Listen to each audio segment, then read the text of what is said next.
मैं आकाश टाग राजस्थान जोधपुर से कैमरामैन चर्चित भाई के साथ। जैसा कि हमें यहाँ के लोगों से बातचीत की, तो अब हम यहाँ के गुरुजी से बातचीत करेंगे और गंगा मैया के बारे में थोड़ी सी जानकारी प्राप्त करेंगे।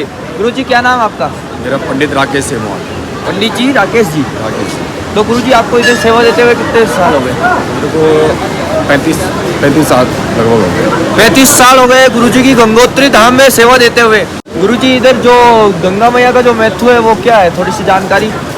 मैं आपको बता दूं कि यहाँ पे आप लोग खड़े हैं, ये जो स्थान है, यह स्थान कोई मामूली स्थान नहीं है।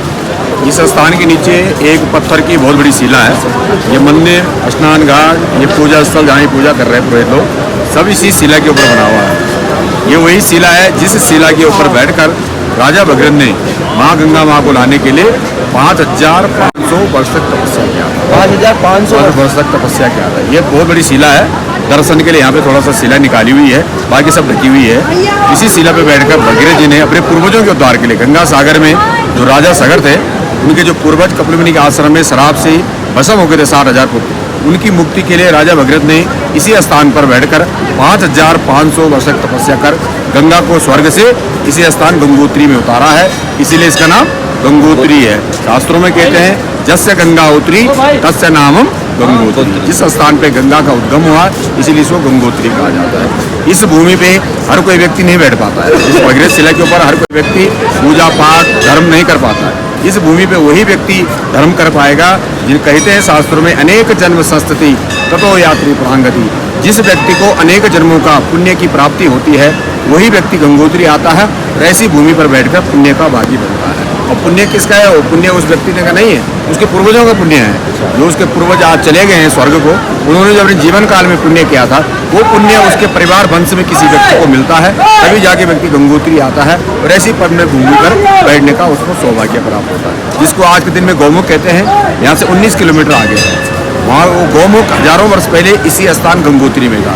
जिस प्रकार कलयुग बढ़ रहा है, तापमान बढ़ रहा है, पॉल्यूशन बढ़ रहा है, पाप बढ़ता जा रहा है, वो गौमुख ग्लेशियर है, वो पिघल के पीछे चलता जा रहा है। आज वो 19 किलोमीटर हो गई है, लेकिन यात्रा का प्रधान गंगोत्री तक ही माना गया है। यहीं से गंगा जल रामेश्वर को जाता है। आप केदारनाथ, इसके बाद गंगोत्री के बाद जो दूसरी यात्रा होती है केदारनाथ की यात्रा होती है। तो गंगा जल जो है केदारनाथ में भी चढ़ता है, रामेश्वर में चढ़ता है। ज्योतिर्लिंग शिवलिंग कहीं भी हो, माँ गंगा का ही जल, माँ गंगा का ही जल चढ़ता है। क्यों? भगवान शिव को गंगा प्यारी है। भगवान राम ने जब रामेश्वर की स्थापना की थी, तो भगवान शिव प्रसन्न होकर वहाँ बोले, जो नरान गंगा जल चढ़ावा सो नर साई मुक्ति पावा। जो व्यक्ति वो गंगा जल लाके मेरे को यहाँ पे चढ़ाएंगे, भगवान शिव बोले मेरा भी कल्याण होगा, उस व्यक्ति का भी कल्याण होगा और उस व्यक्ति को साई मुक्ति मिलेगी। इसीलिए लोग दूर दूर से आते हैं, गंगोत्री से गंगा जल भरकर अपनी मनोकामना को लेकर रामेश्वर जाते हैं और भगवान शिव को वहाँ गंगा जल चढ़ाते हैं। तो कलयुग में गंगा से बड़ी कोई शक्ति नहीं है। आप घर में पूजा करें, पाठ करें, यज्ञ करें, अनुष्ठान करें, भागवत कुछ भी कराए, लेकिन पहले क्या चाहिए? गंगा जल चाहिए। बिना गंगा जल की पूजा नहीं होती है। तो कलयुग में देवताओं को गंगा की बहुत सारी, जैसे मोबाइल है ना आपका, बिना रिचार्ज नहीं चलता है, ऐसे देवताओं को रिचार्ज होने गंगा का जल चाहिए। इसीलिए हर पूजा में पहले गंगा जल चाहिए। इसलिए गंगा जल से, इसलिए कलयुग में कलो गंगे केवलम, कलयुग में गंगा है और सूर्य भगवान है जो आपको प्रत्यक्ष दर्शन देते हैं। बाकी कलयुग में सभी देवी देवता मूर्तियों में चले गए, मूर्ति की पूजा होती है, लेकिन माँ गंगा की और सूर्य भगवान की पूजा प्रत्यक्ष रूप में होती है। इसलिए कलयुग में गंगा का बहुत बड़ा महत्व है।